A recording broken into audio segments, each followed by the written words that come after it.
श्रीमद् भगवद गीता अध्याय 1 श्लोक संख्या 42। शंकरो नरकायैव कुलघनानां कुलस्य च पतन्ति पितरो होशां लुप्तपिंडोदक क्रियाः।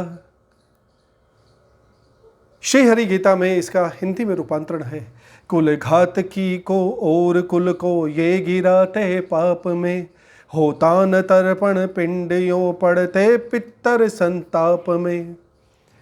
कहते हैं कि वर्ण संकरण कुल घातियों को और कुल को नरक में ले जाने वाले ही होते हैं।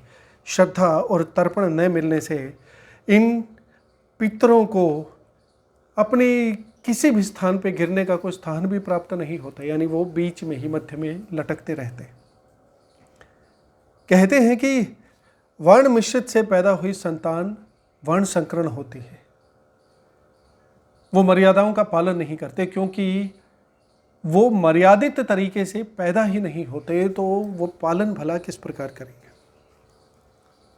इसलिए उनके खुद के कुल धर्म न होने से व उनका पालन न करने से उनसे कुल धर्म की कोई इच्छा भी नहीं रखी जा सकती कि वो आने वाले सभ्यताओं को कुल के बारे में, अपने कुल के बारे में, उनके मान सम्मान के बारे में, उनकी पवित्र सभ्यताओं के बारे में, उनके पवित्र संस्कारों के बारे में कुछ बता पाएंगे, क्योंकि ना तो उनकी उस कुल के प्रति कोई इच्छा होती है और ना ही वो स्वयं ही कुल के वंशावली में गिने जाते हैं, क्योंकि वो वर्ण संकरण की श्रेणी में आते हैं। वर्ण संकरण का भाव है कि दो वर्णों का मेल, कुलों का नहीं, दो वर्णों का मेल, कि जिन्हें आप कुल का नाश कर दिया है, स्वयं ही कुल का नाश कर दिया है, ऐसे इन कुलघाती पितरों को वर्ण संकरण के द्वारा पिंडदान और श्राद्ध न मिलने के कारण पितरों की मुक्ति संभव होती ही नहीं है।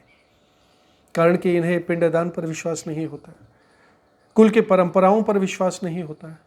और जब पितरों को पानी मिलता है, दाना पानी यानी खाने के लिए पानी मिलता है और श्रद्धापूर्वक श्राद्ध मिलता है, तो ही वो हष्ट पुष्ट अपने प्रदेश में, अपने क्षेत्र में, अपने लोक में विचरण करते हैं।